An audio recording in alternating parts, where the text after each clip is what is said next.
This week I was thinking about some of the great people I've been able to study with over the years, and one of them that came to mind is Mr. Garrison Fewell, who I studied with at Berkeley.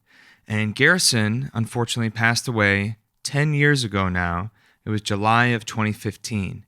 And I wanted to share a little story that I found when researching a bit about Garrison today. I found this story that was in the Jazz Guitar Forum posted by somebody named David. David wrote, "In the wind down after what turned out to be Garrison's last notes, we were sharing amusing stories of people we'd encountered on tour. He was playing a festival in Europe. Miles Davis was there playing a much larger stage at headline, and at the end of the day, musicians filed into their respective hotels. Garrison gets on the elevator and the doors begin to close. They're stopped, and Garrison steps back. Miles walks in, turns his back, and the door closes. He's thinking, geez, Miles Davis is in the elevator with me. Should I say something? And he lets the elevator proceed to the top floor penthouse so not to interrupt the ride. All the time up the long ride, there's complete silence. Garrison is overwhelmingly aware of the presence of the man standing inches in front of him. Finally, the doors open to a palatial top floor, and Miles steps out, hesitates, and turns back. His raspy whisper croaks out, 'Man, thanks for respecting the silence.' And the doors close." That was from David, whose username was TH on the Jazz Guitar Forum. That is Garrison for you. He was an incredible person. He was an incredible teacher.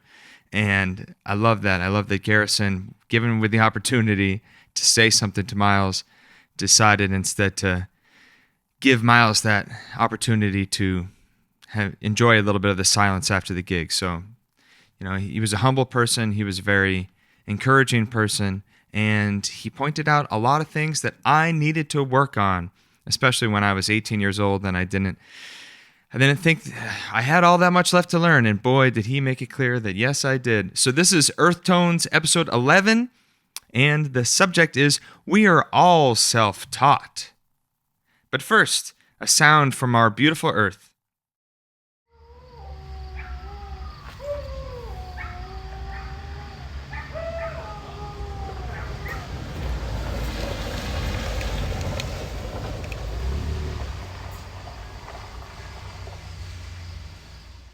That's the sound of some dogs howling as a truck pulls up. I recorded that last week in Barnstead, New Hampshire. It just sounded like, wow, pure country moment right there. So, for a bit of old news. On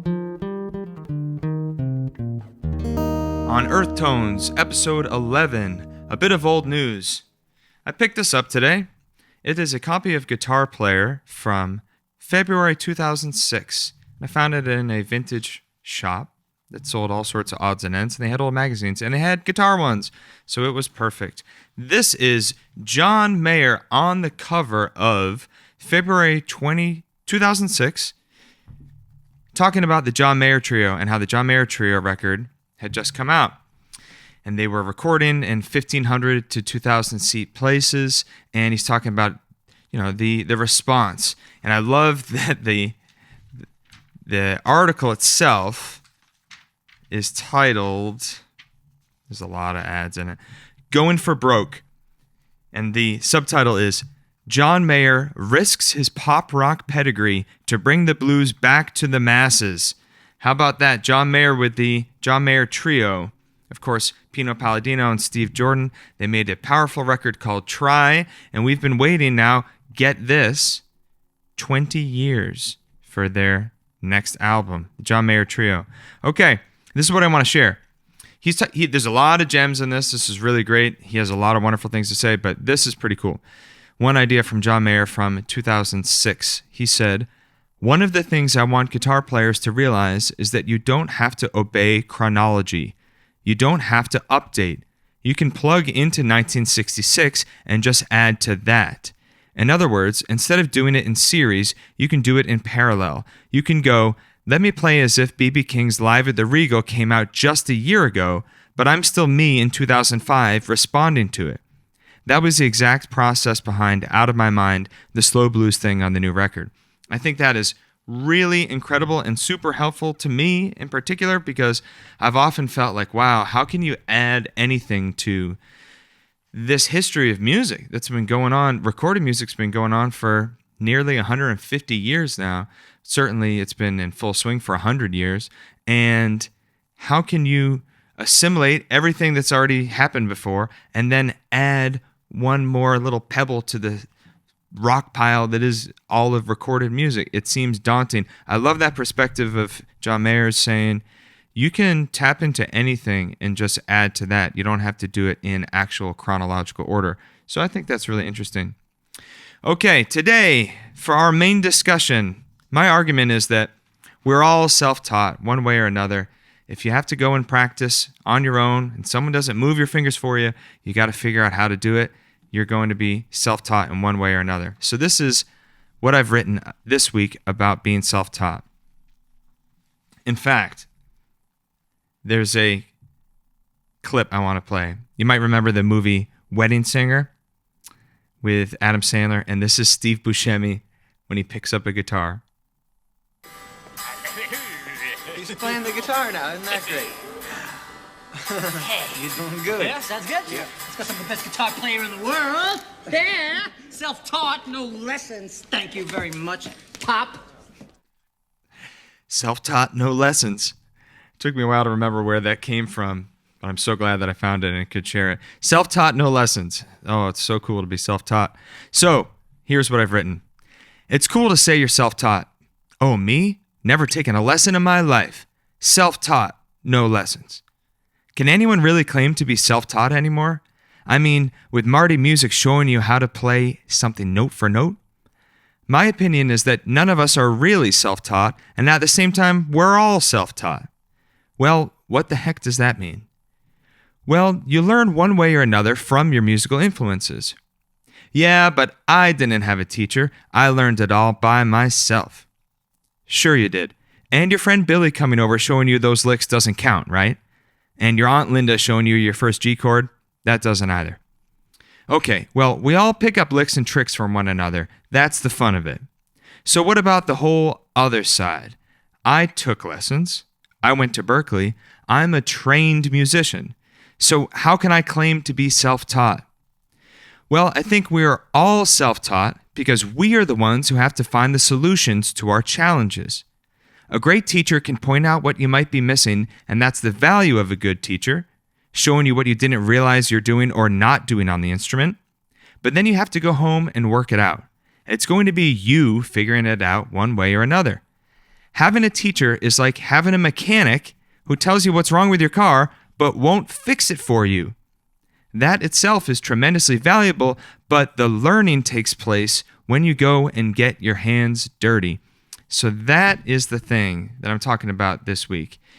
Someone like Garrison Fewell, I remember him saying to me one day, look, you need to work on what I give you because you don't know what you need to work on like I know what you need to work on.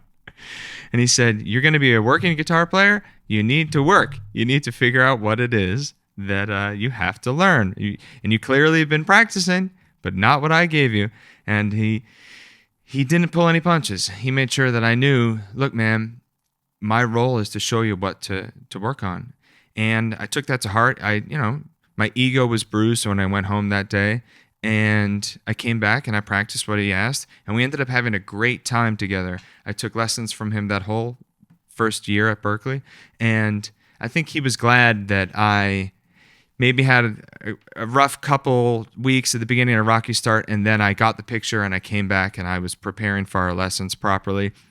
And I thought he was great. We had a very funny dynamic.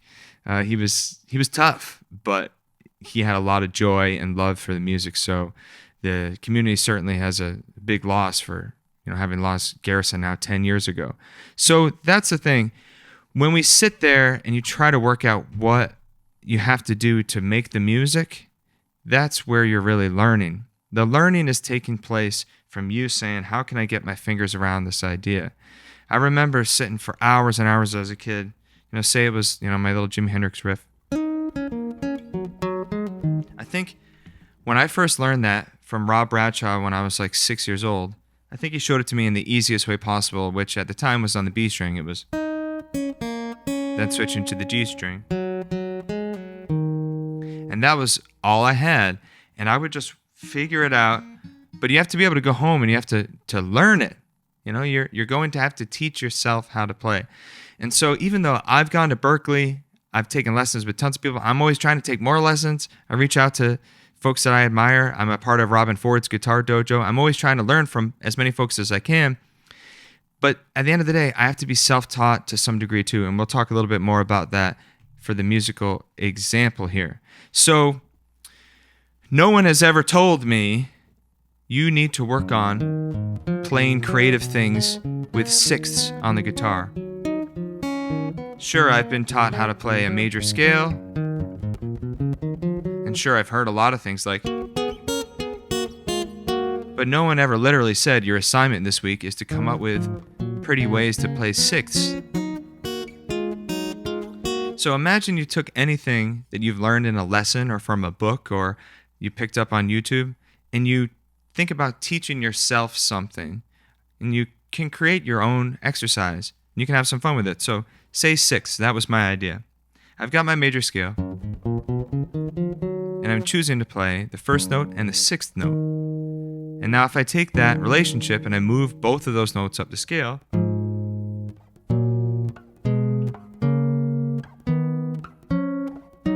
I've gone up the G major scale, or if you've got perfect pitch, we're down a half step.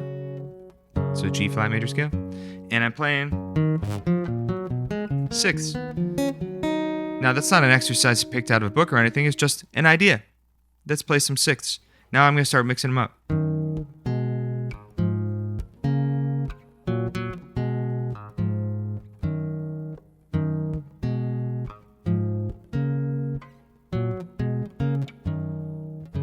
And then I resolved it. I went the sixth and then I played a fifth at the end. So come up with something that you can teach yourself, even if you're getting it from something your teacher gave you, and remind yourself that you are your own student and your own teacher. Come up with something that may have started as just an idea, as simple as sixths, the fact that they exist.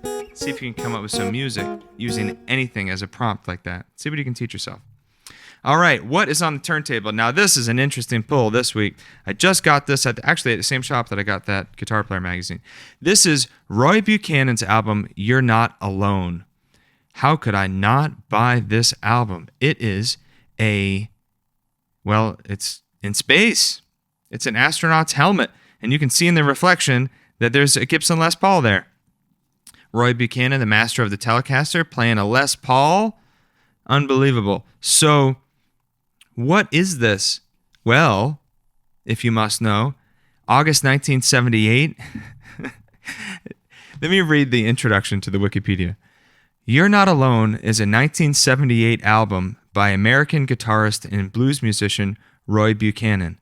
The album was a commercial failure and led Buchanan to a break and a pause for reflection. That's the official description of this album. Nothing about the music itself. All right, this is cool. You have to think about the context that any given record is made. If Dark Side of the Moon and all these space things have happened in the 1970s and space guitar is cool and has been and everybody's into it, then yeah, man, why not take your crack at You're Not Alone, Roy Buchanan, space guitar? It's nowhere near as bad as people are implying. I think the reason perhaps is that this is on Atlantic. This isn't like a small project. This is clearly like a major release, and I can see how it's a commercial failure. It's like cool space guitar music, but it's really well produced, and I like it a lot. So I'm sure you can find it on Spotify. I like my copy on vinyl here. This is You're Not Alone by Roy Buchanan. Check it out if you like space guitar. It essentially sounds like, Roy Buchanan doing like a Pink Floyd inspired, almost orchestral at moments type of thing. August 1978, Roy Buchanan. All right, something that helped me this week. Here's something that I kind of woke up thinking the other day. Sound excellent playing your music. Everyone you like is probably a lousy generalist. So this relates to what we were talking about last week too, where it's like, don't worry about zooming in on something really specific. Like I've been thinking about syllables, like the sound I and how it's really ah-e, all these different things. I'm trying to sing ahs when I would say I in order to pull it down a little bit out of my nose. So the idea of sound excellent playing your music, it's supposed to be in contrast to like sound excellent playing everything. There's an unlimited amount of music out there. And so if you can narrow your scope, and it doesn't have to be your own original music, but it's what you consider your music. It's your repertoire. I think in the classical world, we have a lot more of a sense of that. I say we as if I'm part of it. In the classical world, the idea of working on repertoire so that it can really be a part of your repertoire is kind of a given. In the popular music world, the jamming, hanging out, playing music world, we have kind of a low bar for considering that we can play a song. Like we often have to play requests of a song we've never even played before, but we've heard it enough, and you pull up the chords and you do your best singing Margaritaville. Is that in my repertoire? Well, I haven't really worked on it. So what I'm saying is, if the goal is to sound great, well, let's narrow the scope a little bit. Sound great playing your music. What's really in your repertoire? And then work out all the details you have to do to sound great at that. So for me, it is original music right now, thinking about my songs. And instead of thinking, I need to become the singer of all singers, I need to be able to sound like Johnny Cash and Freddie Mercury, which I'm not even going to begin to try to sound like. Instead of thinking about being like a well-rounded singer, like I've tried to do with guitar, like become a working professional guitar player, instead of becoming a working professional singer, I'm looking at it like, how can I sound as good as I can specifically with my music? And I've only got right now, like, I don't know, maybe a dozen or so songs that I'm working on actively. And so it's probably only 5 or 6 that I could really pull up all the lyrics to and focus in on really trying to sound better on. When you narrow that down, there's only 3 or 4 verses in every song. There's only 5 or 6 lines in every verse. So the volume starts to become, okay, how do you actually make the sound that you want for these specific lines? And when we can narrow the scope, it can allow us to be a lot more focused. And once you work on that, it can, expand to everything else. And you might find that you're playing other people's music or you're playing other songs a little bit better too. So it's piggybacking off of last week's idea where if we focus in, don't worry about how the big picture is going to come together. When you dive into something, with the minutia, the extreme detail, you're probably not going wrong. You're probably doing exactly what you have to do. So that is episode 11 for Earth Tones. We are all self-taught. Okay, friends, please hit follow, leave a review if you can, tell your friends if you like it. Visit jakepardee.com for the Earth Tones blog and to sign up for the newsletter, and maritimerecording.com if you're interested in guitar lessons and music production. I'm Jake Pardee. I am reminding you always that we are a beautifully musical species on a delightfully musical planet. A uniquely musical planet as far as we know, but someday maybe we'll find our musical brethren around the universe.